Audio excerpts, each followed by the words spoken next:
함께 보실 하나님 말씀은 열왕기하 10장 12절에서 14절까지 말씀입니다. 제가 보는 성경으로 구약 578면에 있는 열왕기하 10장 12절에서 14절까지 말씀을 한 목소리로 읽도록 하겠습니다.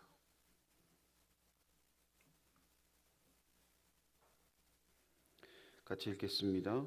예후가 일어나서 사마리아로 가더니 도중에 목자가 양털 깎는 집에 이르러 예후가 유다의 왕 아하시아의 형제들을 만나 묻되 너희는 누구냐 하니 대답하되 우리는 아하시아의 형제라. 이제 왕자들과 태후의 아들들에게 문안하러 내려가노라 하는지라.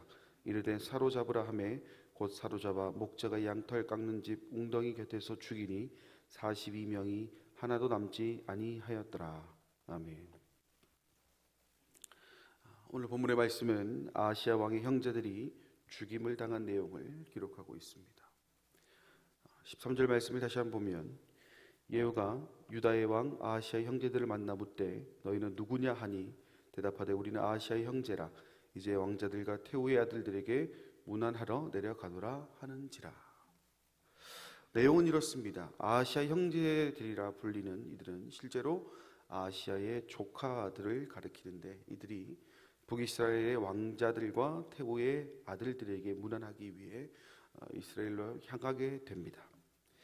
어찌 보면 이런 방문한다는 것은 너무나 자연스러운 일입니다. 왜냐하면 북이스라엘의 아합 왕가와 남유다의 다윗 왕가는 이미 2대에 걸쳐서 혼인 관계를 맺었기 때문이죠. 그렇다는 것은 양쪽 왕실 사람들이 종족 상대방 왕을 방문하여 문안하는 것은 우위를 다진다라는 측면에 대해서 전혀 어색함이 없는 오히려 자연스러운 분위기가 형성이 되고 있다라고 할 수가 있겠죠. 아마 아하시아 형제들이라 불리는 사람들이 북이스라엘 왕자들과 태후의 아들들을 문안했던 것 역시 그동안 그들이 해왔던 지극히 자연스러운 행동, 누가 보더라도 전혀 어색함이 없는 그런 모습이라고 할 수가 있겠습니다. 하지만 웬일일까요? 14절 말씀을 보면 이르되 사로잡으라 하매 곧 사로잡아 목자가 양털 깎는 집 웅덩이 곁에서 죽이니 42명이 하나도 남지 아니하였더라. 서로의 우위를 다지기 위한 방문, 누가 봐도 자연스럽고 당연히 해야 될 일을 감당하기 위해 떠난 곳에서 모조리 죽임을 당하게 됩니다. 그리고 성경은 그 수를 42명이라고 말하면서 하나도 남지 않았다라고 기록하고 있습니다. 누구에 의해서 이렇게 죽임을 당했느냐? 바로 예후라는 사람에 의해서 죽임을 당했다라고 말하고 있죠. 예후가 누구냐? 이스라엘에서 혁명을 일으켜서 요람 왕을 비롯하여 아합 왕과 사람들과 남유다의 아하시아 왕을 죽이고 사마리아로 진격하던 그 예후를 말합니다. 참 공교롭습니다. 우연이라는 말이 어울릴 만한 사건 아니겠습니까?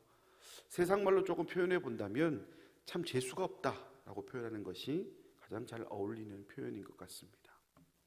하지만 우리는 여기서 한 번 더 생각해 봐야 됩니다. 과연 이 사건이 정말 공교로운 일인가? 정말 우연인가? 정말 세상 말로 표현하는 것처럼 재수가 없어서 이런 참혹한 결과를 맞이한 것인가에 대해서 우리 한번 생각해 볼 필요가 있습니다.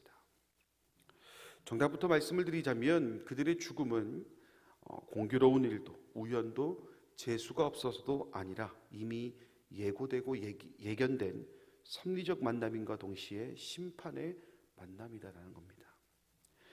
열왕기상 12장 16절 말씀을 보면 북이스라엘이 왕권을 세울 때 이런 말을 합니다. 우리가 다윗과 무슨 관계가 있느냐라고 이야기합니다. 단순히 텍스트만 놓고 보면 문제가 없어 보일 수도 있겠지만 이스라엘이 세워진 토대가 하나님의 은혜와 섭리에 의한 것임을 기억한다면 지금 이들의 말은 심각한 오류를 범하고 있다 해도 과언이 아니다라는 것이죠.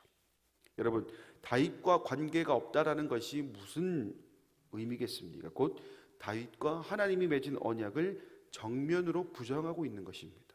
다시 말해서 하나님에 대한 신앙, 하나님과의 언약을 인정하기보다는 하나님의 언약과는 관계없는 그들만의 나라를 만들겠다라는 것을 말하고 있는 것이죠. 그래서일까요? 그들은 단과 베델에 금송아지 우상을 만들고 그것을 숭배했습니다. 어디 그뿐인가요? 시돈과 손을 잡고 그곳의 우상인 바알과 아세라를 섬긴 것이 북이스라엘이었습니다. 그렇다는 것은 그들에게는 이미 어떤 방식으로든지 간에 하나님의 심판이 임하더라도 전혀 어색한 상황이 아니다라는 것이었고, 그 심판이 오늘 본문이 기록하고 있는 아시아 형제라 불리는 이들 모두가 몰살당하는 안타까운 결말을 맞이하게 되었다라는 것이죠. 사랑하는 여러분, 만일 그들이 다윗 언약을 제대로 알았고 그 알게 된 것을 토대로 제대로 된 여호와 신앙을 가지고 살았더라면 어떻게 되었을까요?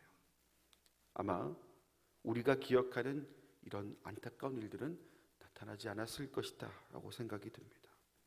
모든 형제가 몰살당하는 참혹한 결과보다는 모든 형제가 하나님의 은혜로 말미암아 행복한 삶을 살았다라고 말하는 해피엔딩을 그리지 않았을까 조심스럽게 예상이 되는 부분입니다.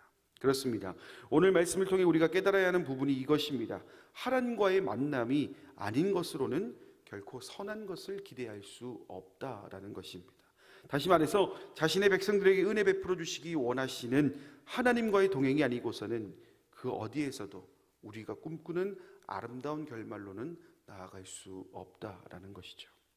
분명 그들에게는 기회가 있었습니다. 어떤 기회요? 다윗과 맺은 하나님의 언약을 인정하고 스스로 겸허한 자세로 하나님의 왕조를 세워가며 그들을 통해 이루어 가실 하나님의 섭리를 기대하는 삶을 충분히 살 수 있었습니다. 하지만 그들은 그 기회를 걷어차 버렸습니다. 당장 눈에 보기 좋고 듣기 좋고 모든 사람들에게서 인정받을 만한 것들, 인정받을 것만 같아 보이는 것들에 매몰을 되어서 정작 그들이 가져야 될 그 아이덴티티를 잃어버렸다는 겁니다. 그렇다면 오늘을 살아가는 우리는 어떨까요? 이거는 그들만의 문제 아니겠습니까? 라고 하기에는 우리의 모습과 유사한 부분들이 적지 않은 것이 사실입니다. 물론 아니라고 하시는 분도 계실 겁니다. 이미 이와는 담을 쌓고 사시는 분들도 분명히 계실 겁니다. 하지만 우리는 나약한 인간입니다. 나의 이익에 조금이라도 반한다면 나의 이익에 따라가기 마련입니다. 오죽했으면 하나님이 절대로 먹지 말라고 했던 동산 중앙의 열매를 먹는 우를 범한 것이 바로 우리 인간이라는 겁니다. 그렇기 때문에 우리는 다시금 우리의 모습을 재정비해야 합니다. 내가 지금 잘하고 있다라는 것에 매몰되는 것이 아니라 나는 그렇지 않을 거야 라고 자만하는 것이 아니라 나는 지금 하나님의 기준에 맞는 삶을 살고 있는가? 나는 지금 그 하나님과의 언약을 기억하고 살아가는 사람인가? 나는 세상의 것에 눈이 멀어서 하나님을 바라보지 못하는 우를 범하지는 않는가? 우리는 깊이 우리의 모습을 되돌아볼 수 있어야 하겠습니다. 사랑하는 여러분, 그들은 실패했지만 오늘 저와 여러분에게는 기회가 있습니다.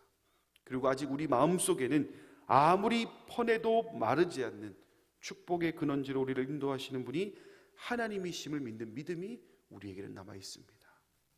그렇기 때문에 아직 우리에게는 기회가 있습니다.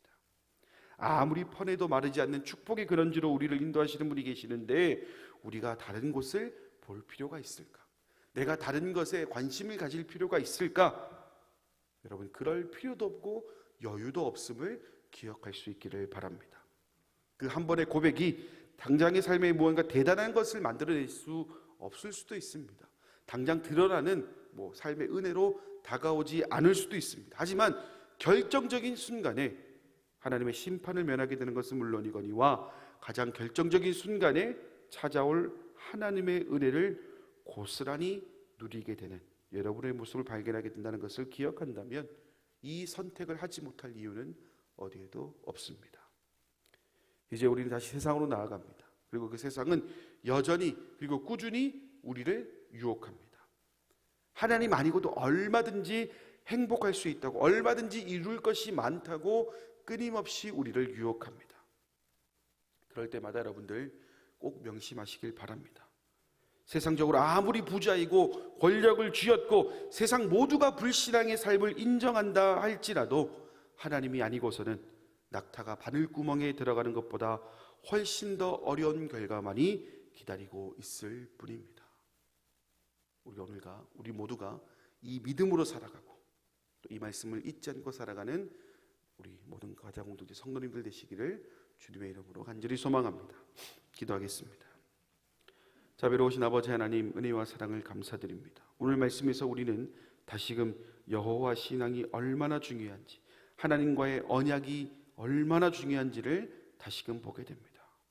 우리의 눈을 떠보면 세상에 많은 것들이 좋아 보이고, 많은 것들이 행복을 이어갈 것 같고, 또 많은 것들이 결과들을 이룰 수 있을 것 같아 보이지만, 결국 세상적인 것들은 결국 하나님을 넘어설 수 없음을 보게 됩니다. 그들이 얼마나 자신들의 삶에 자신이 있었겠습니까? 그러나 하나님과의 언약을 잊어버린 자들의 결말은 안타까운 죽음밖에 없다라는 것, 하나님의 심판밖에 없다는 것을 다시 한번 보게 됩니다. 그렇기 때문에 오늘 우리는 다시금 우리의 마음을 재정비합니다. 그리고 다짐하며 나아갑니다. 세상적으로 아무리 부자고 권력을 지었고 세상 모두가 불신앙의 삶이 가장 최고의 삶이라 인정한다 할지라도 하나님이 아니고서는 낙타가 바늘구멍에 들어가는 것보다 훨씬 더 어려운 결과만이 기다리고 있다는 것을 다시 한번 고백합니다. 주님, 오늘 이 다짐이 무너지지 않도록 인도해 주시고, 주님, 오늘 우리의 삶이 여호와 중심의 삶으로 살아가는데 부족함이 없도록 인도해 주셔서 세상의 중심에서 언제 어디서 무엇을 하든지 간에 예수 그리스도를 외치는 우리 가자공동체 모든 성도님들 될 수 있도록 인도하여 주시옵소서.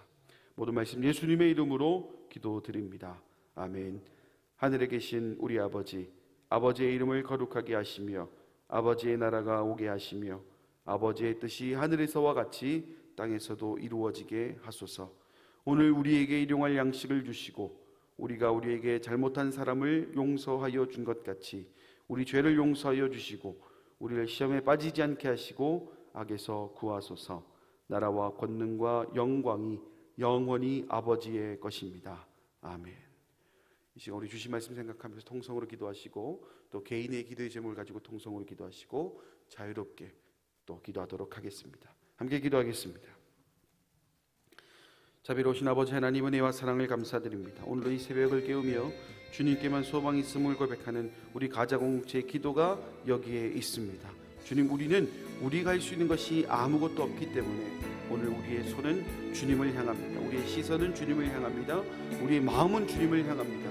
주님, 그럴 때마다 사랑하는 내 딸아, 사랑하는 내 아들아, 내가 너의 기도를 듣는 주님께서 따뜻한 말로 위로해 주시고 또 우리가 이 기도하는 삶이, 이 신앙의 삶이 결코 헛된 선택이 아니라는 것을 주님께서 깨닫게 하시는 오늘 이 시간이 될 수 있기를 간절히 소망합니다. 한 땀 한 땀 주님 정성껏 올려드리는 그 기도가 있습니다.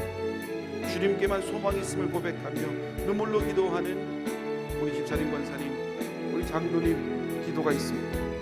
주님 들어 응답하여 주시고 주님의 때에 주님의 방법으로 이루어질 것이라는 그 확신의 삶을 살아가는 오늘 우리의 모습과 오늘 우리의 기도가 될 수 있도록 인도하여 주시옵소서. 더 깊은 기도의 자리로 나아갑니다. 혹여나 올려드리지 못해 아쉬움이 생기지 않도록 주님, 올려드려야 될 기도의 제목들 다 아뢰고 돌아갈 수 있는 오늘 이 새벽이 될 수 있도록 인도해 주시고, 혹여나 주님 너무나 힘들어서 올려드리지 못하는 기도의 제목들이 있다면 주님 그 기도의 제목들 역시 주님이 알고 계신다라는 그 마음 담아 주님 간절히 올려드리며 주님의 손 꼭 붙잡는 오늘 우리 모든 가자분들의 성도가 될 수 있도록 인도하여 주시옵소서. 주님과 함께하는 이 아름다운 시간, 주님과 함께하는 이 행복한 시간, 주님 이 기도의 자리를